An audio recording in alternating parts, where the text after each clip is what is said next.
E se a solução para o caos daquele seu próximo voo pudesse de alguma forma redefinir a nossa própria noção de tempo? Parece coisa de ficção científica, né? Mas hoje a gente vai mergulhar numa ideia que começa num lugar bem comum, um aeroporto, e termina num futuro onde o tempo não é mais só medido, ele é operado. Pois é, essa é a grande pergunta que vai guiar a nossa conversa. E olha, a jornada para sair de uma simples patente de aeroporto e chegar a uma tecnologia que consegue, de fato, controlar o tempo é, no mínimo, surpreendente. Vamos entender isso.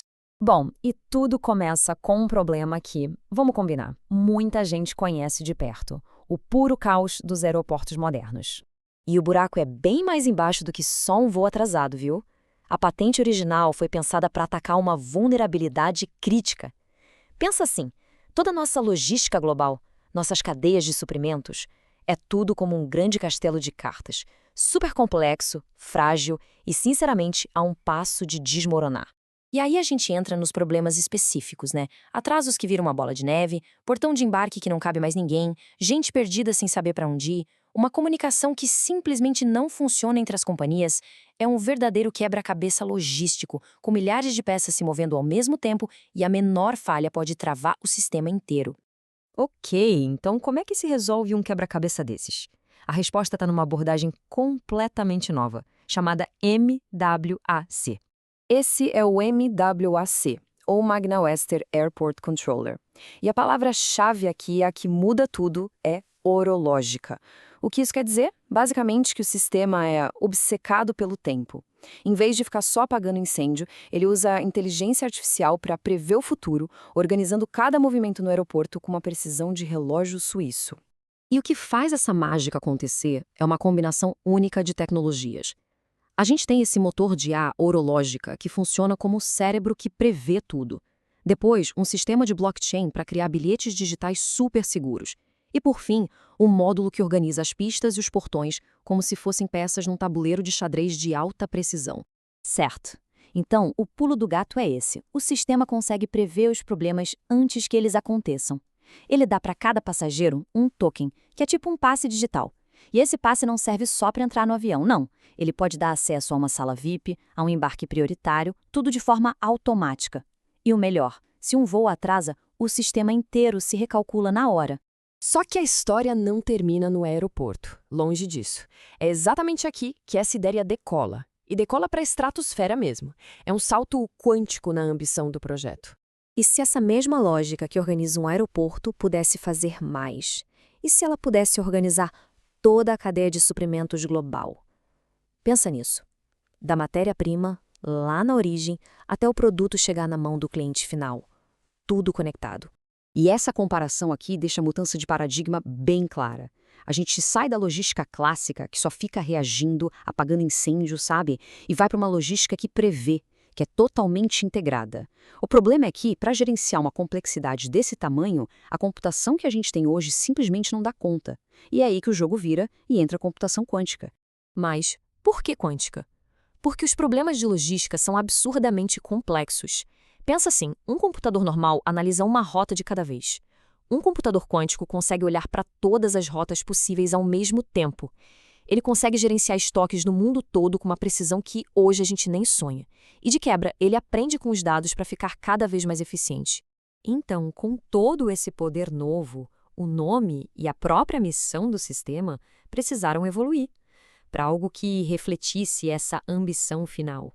E aqui, o foco muda da água para o vinho. A gente não está mais falando de controlar fluxo em aeroporto. Agora, o objetivo é automatizar o próprio tempo como se ele fosse um recurso.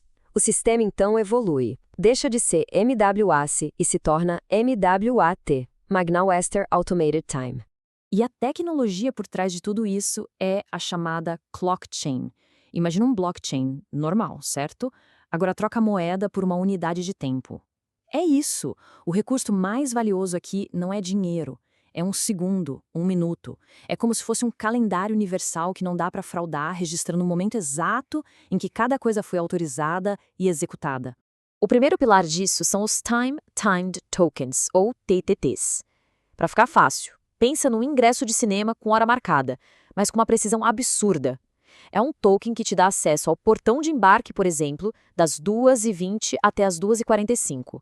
Deu 2h46, ele vira pó, não serve para mais nada. É um passe com sincronia perfeita.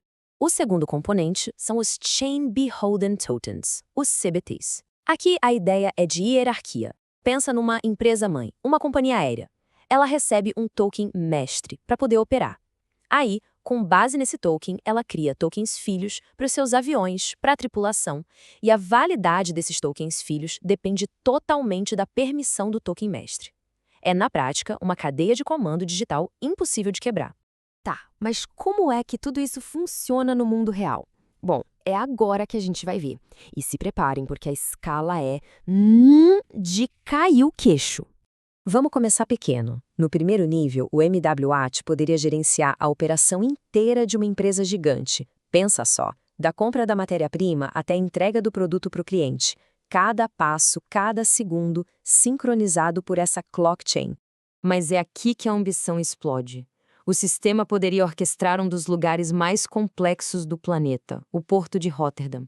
Imagina só, gerenciar todos os navios, todos os contêineres, todo o fluxo de mercadorias, de um jeito 100% autônomo, ninguém apertando o botão. No fim das contas, o MWAT se tornaria o cérebro de uma cadeia de suprimentos global totalmente autônoma. Ele controlaria cada pilar do processo, a integração com fornecedores, as operações, a logística, a entrega para os clientes e até a sustentabilidade, otimizando rotas para poluir menos. É um controle total. E tudo isso se resume numa frase que, sinceramente, define a filosofia do sistema.